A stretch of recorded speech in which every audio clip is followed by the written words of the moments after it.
unstable connection, so if I drop off, just be patient. I think Mukulika, you're going to share the first slide, my slide with the audience. Yeah. Okay, so I'm not going to go very much into these. You can see that we have total confirmed cases is now 323, not 321.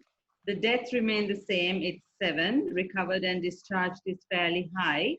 Suspected and hospitalized is 148. But there's, next slide, please, Mukulika. These are just comparisons. The fatality rate in comparison with infections obviously at the moment remains low and it has been stable, but there's a large number of people in quarantine centers, and at the moment very many people are being sent in large numbers to quarantine centers. The next slide, Mukulika. So the district distribution is Colombo, which also has a large urban slum population. Kalutara, where also people live in close proximity to each other, and Putlam as well. So those areas are pretty sensitive and they have been declared as sensitive, and the curfew is very strong. It hasn't been lifted for a long time.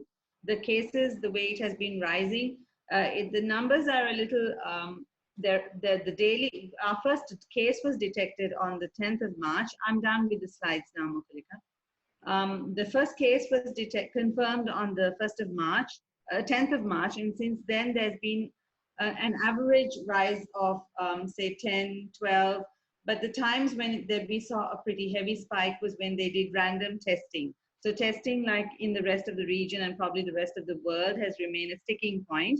Whenever they increase the number of testing, the number of cases also goes up.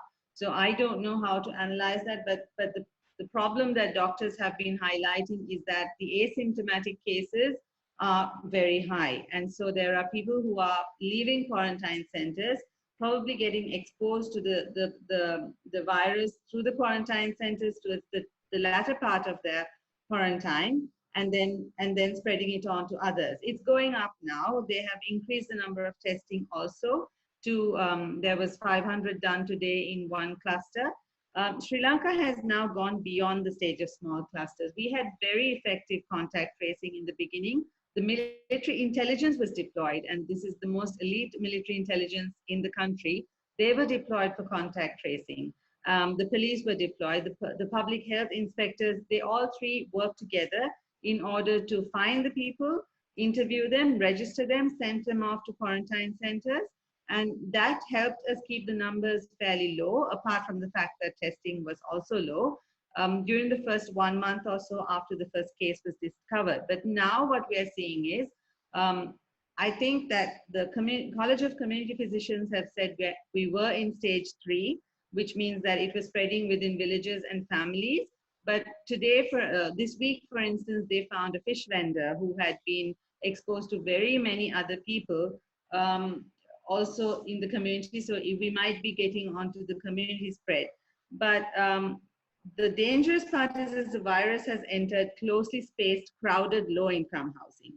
The clusters are growing bigger. First, we had clusters of like 2 or 3, 4 or 5. Now at the moment, I got a message saying like 12 divisions in the Polonnaruwa district, which is 12 villages, have been locked down. As in, we have a different concept of lockdown. It's police curfew, which is probably not entirely legal right now, but nobody is questioning it because we don't have parliament. Our parliament was dissolved in view of forthcoming elections.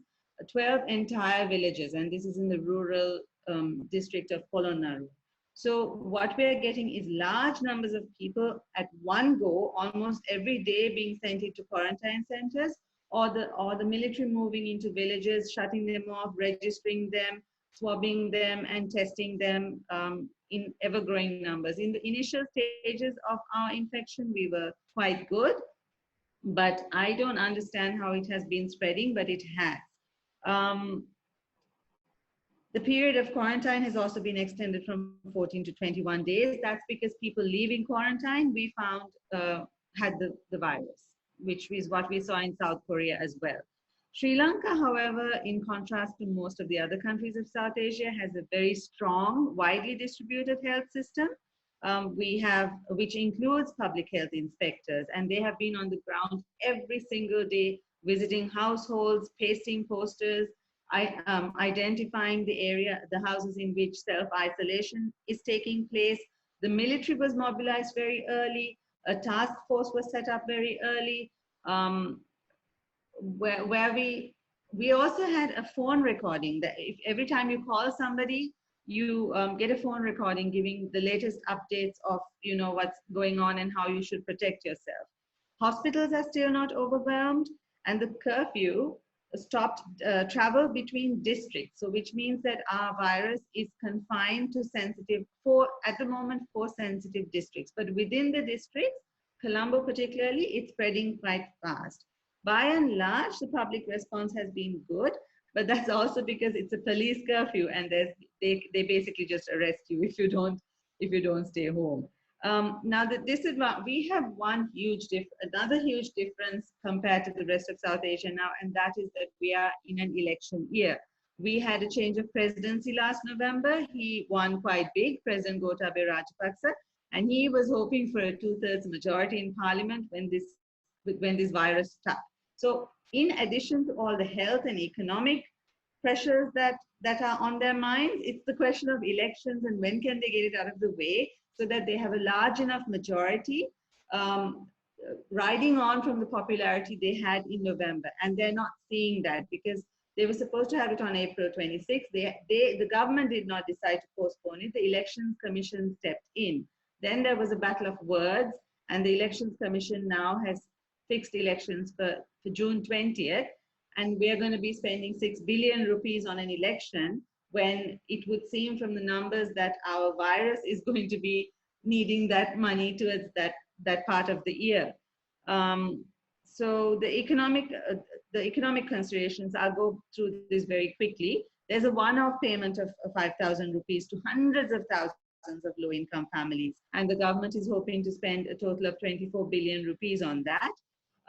It's extremely complicated to distribute, and basically what people do, defeating the whole concept of social distancing, is they surge towards the village officials in order to make their applications for this payment. So there's a whole lot of heaps of crowds outside village offices waiting for a very small payment, which is not going to last them, throughout the month. Then they have introduced working capital loans to help businesses pay their salaries. Again, a very slow process because the banks are working overtime on it. Investment loans, a 6-month debt moratorium for a range of loans, and temporary suspension of lease installments. The risks are, of course, the testing is very low still. And I'm sure when you increase the testing, the numbers will go up. And when that happens, even our very well organized health system, fairly good funded health system, is going to struggle. Now we have another issue, and that is that the shops and supermarkets are closed. They have been closed ever since the curfew. So on the one hand, you get people saying, it's better to die of the virus than of hunger, because they don't have money, they don't have places to get their stuff. And even if in the most well-organized areas, it's home deliveries that come and get you your stuff.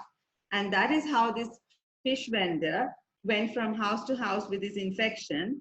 And now they're testing widely, including at the main fish market, to see who else he has been in contact with. So home deliveries may have to be evaluated because the kind of precautions that the people who deliver take are extremely low, and so too are the precautions people who buy from them take. We have an aging population. We have the oldest population in South Asia, which means that if these deaths get out of control, then we'll have a lot of problems. We are also, because of elections, suddenly the College of Community Physicians, they recommended a staggered opening up, a fairly complicated, massive document in which they showed this is how, if you are so, you can't go on like this. Obviously, none of us can go on like this because no one has money.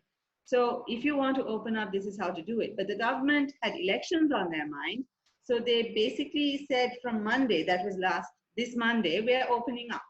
And then overnight, the cases went up to 33. They shut down again. So we have this this, like I said, the pressure on the politicians' mind is when do we get out of this and get our parliament elected? Because they want to make laws. They have no money. The borrowing limit that has been approved by parliament will expire on the 30th of April. They don't want to summon the old parliament because they had a minority in that administration. So there's this additional conundrum in Sri Lanka, which everyone's facing, and asymptomatic cases. Medical community has been saying, for God's sake, forget the elections, forget everything else, just go slow because we've had success so far. I'll stop there. Thank you.